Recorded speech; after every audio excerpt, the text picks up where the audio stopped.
Bonjour, aujourd'hui les 5 blessures de l'âme pour mieux apprendre à les penser. Le pansement, P-A-N-S-E-R.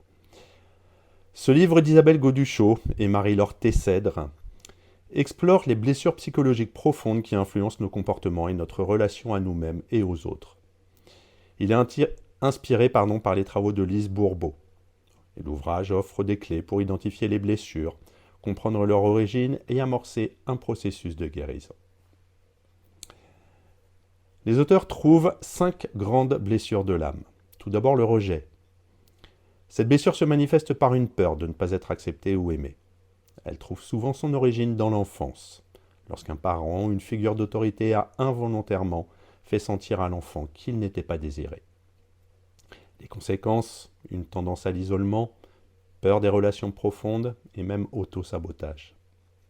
Le masque, c'est le fuyant. Ensuite, l'abandon. Il découle d'un sentiment de solitude ou de manque de soutien émotionnel durant les premières années de vie. Les conséquences sont une dépendance affective, une peur de la solitude et une recherche constante de validation par les autres. Le masque, le dépendant. L'humiliation. Cette blessure naît lorsqu'un individu a été rabaissé ou moqué, souvent par des figures importantes de son entourage. Au final, il a honte de soi, il a une difficulté à s'affirmer, il a des comportements autodestructeurs. Le masque est le masochiste. La trahison.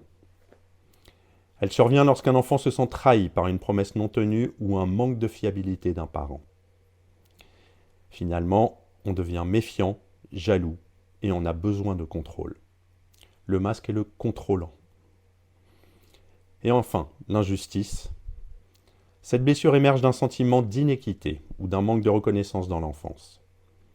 Les conséquences sont le perfectionnisme, la rigidité et la colère refoulée. Le masque étant le rigide. Ensuite, on doit identifier, d'après les auteurs, et comprendre nos blessures. Tout d'abord, observer les réactions.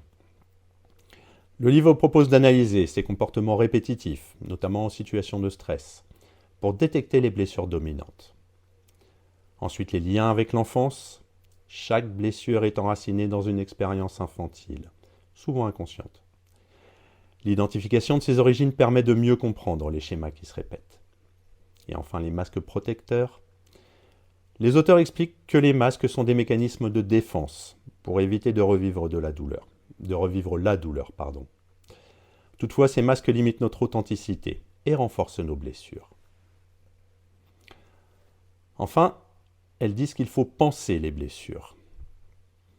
Tout d'abord, l'acceptation de soi. La première étape vers la guérison est d'accepter ses blessures sans jugement. Les auteurs insistent sur l'importance de l'autocompassion. Ensuite, l'écoute de ses émotions. Les émotions sont des signaux précieux qui permettent de comprendre où se situent nos blocages. Apprendre à les accueillir est essentiel pour évoluer d'après elles. Le pardon. Le pardon envers soi-même ou envers les autres est présenté comme un outil puissant pour libérer la douleur et finalement avancer. Et enfin, développer de nouvelles habitudes. L'ouvrage propose des exercices pratiques pour remplacer les schémas négatifs par des comportements plus constructifs, comme la méditation, l'écriture ou la thérapie. Finalement, qu'est-ce que c'est ce livre ? C'est un outil introspectif et accessible. En 4 points, c'est d'abord une approche universelle. Le livre aborde des thématiques qui touchent chacun à différents degrés, ce qui les rend accessibles et pertinents pour un large public. En second, une structure claire et pédagogique. Les descriptions des blessures et des masques associés sont détaillées, facilitant l'identification de ses propres mécanismes. Les exercices proposés d'ailleurs sont simples et concrets dans le livre. En troisièmement, une perspective axée sur l'autonomie. Plutôt que de se poser en guide absolu, le livre encourage les lecteurs à entreprendre leur propre cheminement, tout en fournissant des outils pour le faire, là encore. Et enfin, une approche complémentaire. Pour les lecteurs familiers avec la psychologie ou le développement personnel, ce livre s'inscrit en complément d'autres travaux, mais pourrait sembler limité à ceux qui recherchent des solutions plus approfondies. À ce moment-là, elle recommande d'aller plutôt vers la thérapie. Pour conclure, c'est une invitation à se reconnecter à soi-même.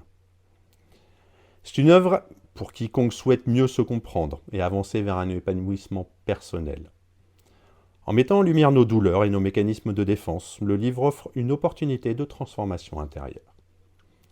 Bien que la guérison soit un processus long et parfois douloureux, les auteurs insistent sur le fait que chaque étape franchie nous rapproche d'une vie plus authentique et forcément plus sereine. Cet ouvrage constitue une excellente introduction, d'ailleurs, pour un travail sur soi, tout en posant les bases d'un voyage vers la résilience et l'épanouissement. À bientôt.